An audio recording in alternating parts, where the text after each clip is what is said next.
Welcome to the Montgomery High School College and Career Podcast with me, Mr. Richard Pallo, College and Career Counselor at Montgomery High School.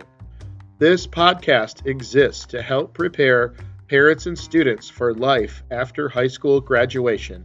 I talk about topics like career decision-making, college admissions decisions, and I try to help you find sources of funding for your education.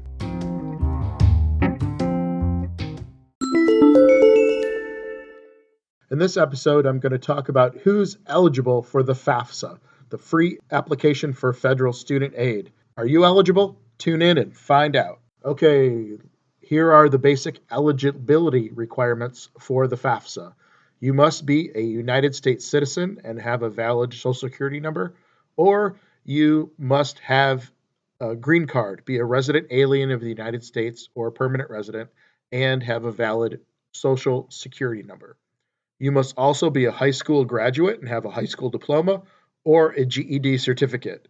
And you need to be enrolled into a trade school program, a 2-year college, or a 4-year college after your high school graduation. Now, if there's any confusion about if you meet those basic eligibility requirements, you can make an appointment or come see me in the Montgomery High School College and Career Center, room 71, or you can see any one of the other school counselors here at Montgomery to check and verify if there's any question about if you meet the basic eligibility requirements. Okay, now in addition to being eligible, you must also fill out and submit a FAFSA application. The FAFSA application is free and it is online at fafsa.ed.gov. Okay, if you're a high school student, you're going to be considered a dependent student. You need to create an FSA ID and have a username and password for your FSA ID before you start your FAFSA. You will also need your parents to help fill out the FAFSA application with you. The first half of the application is the student form, the student part. It's going to ask you basic questions to determine if you're a dependent student. And basically, if you live with your parents and you're a high school student, you will be a dependent student in most cases until you're 24 years old. And then the parent section, the parents will have to add their tax return information and complete the FAFSA application. So you will create an FSA ID to open your FAFSA application, and one of your parents will also need to make an FSA ID in order to submit your FAFSA application to the government. Okay, so you also, when you're in college, to be considered a full-time student, you must register for a minimum of 12 credits at a college to be considered a full-time student. And you must maintain a satisfactory GPA, which is a 2.0 GPA. If you're a part-time student in college, you have to have a minimum of 9 credit hours in most circumstances, and have a 2.0 GPA to consider getting your financial aid benefits. Okay, so the whole purpose of the FAFSA is to demonstrate if you have a financial need, okay? And if you are found to have a financial need with the FAFSA, you will be awarded a federal Pell Grant. Now, it's based on your parents' income level. Pell Grant does not have to be paid back. It's free money, okay? So you can get a Pell Grant for 6 years or 12 semesters, and it ranges all the way to $0 if you don't meet the requirement, all the way to a maximum of $6,195, okay? In order to get the Pell Grant, the full amounts, you're going to have to be a full-time student and maintain a 2.0 GPA.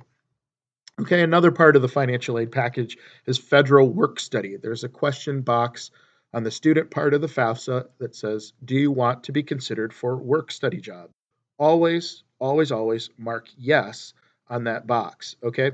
So federal work study, basically, you'll be awarded money in work study, and you will have to find a job on the college campus that you're going to go to that is a work study job, and you will be paid for your labor at that work study job out of your financial aid benefits. This money does not have to be paid back, and it helps maintain your lifestyle and at college, like paying for clothes or food or transportation or whatnot, but you're actually working, you're getting work experience, and it's part of your financial aid, and it's a really good deal.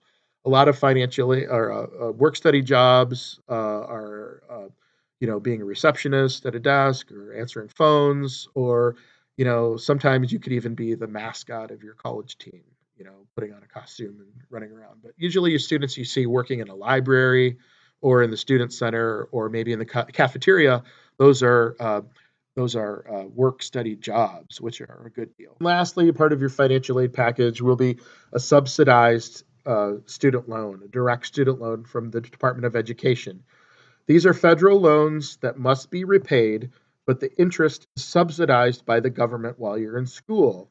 And you get a 6-month grace period after leaving school before you have to start paying interest. So, um, and and this is a good thing. So the subsidized loans, you don't have to start paying interest until you graduate. So that's a good deal. The subsidized direct loans are pretty cheap, low interest rate loans, but you want to be careful with them because they are loans and you do need to pay them back in full. And you don't want to go overboard with loans.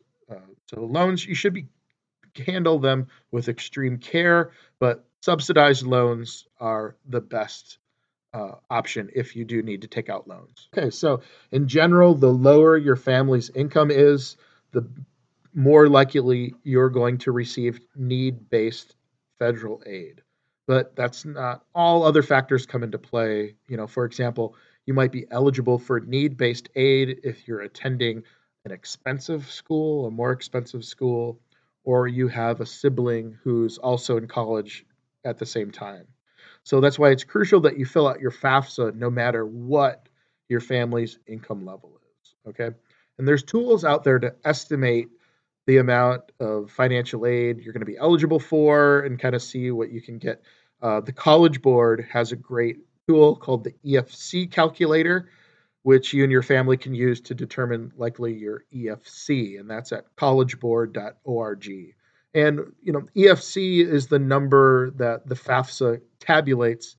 It stands for expected family contribution. So that is the dollar amount the United States government expects your family to pay out of pocket.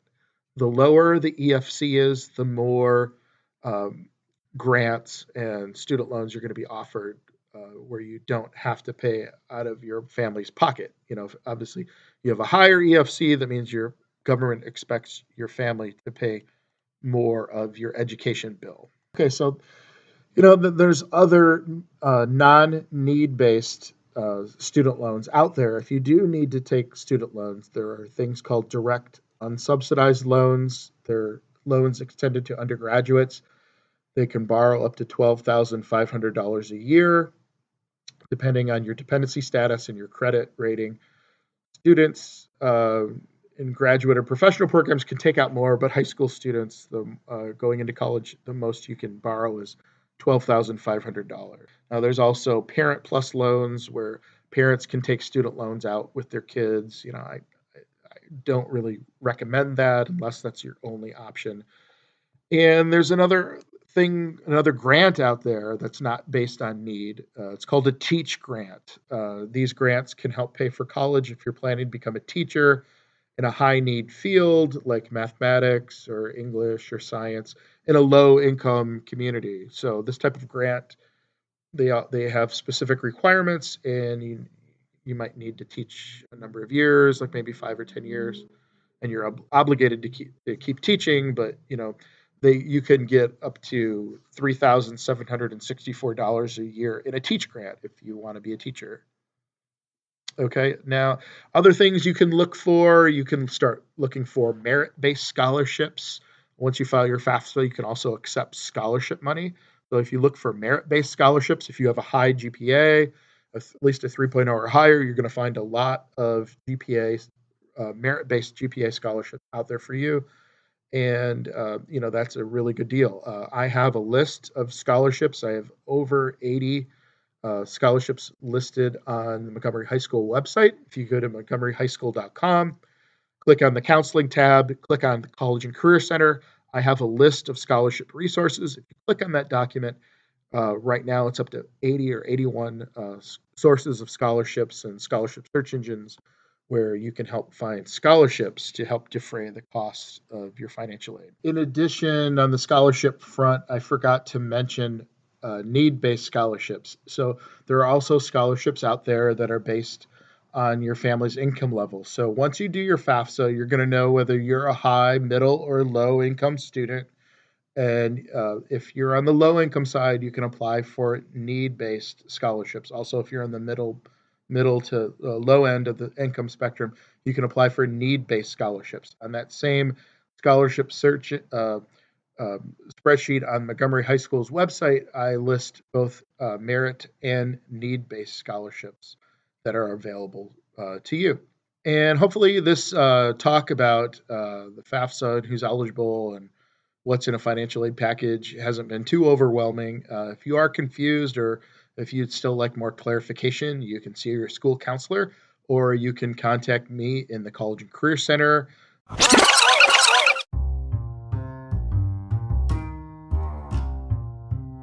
Thank you once again for tuning into the episode of the Montgomery High School College and Career Podcast.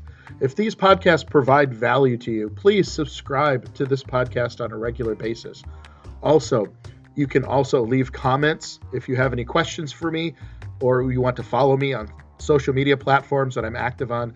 Please look in the show notes and please contact me. Also, if you have any future episode ideas, please contact me with that information as well. Thank you and have a good day.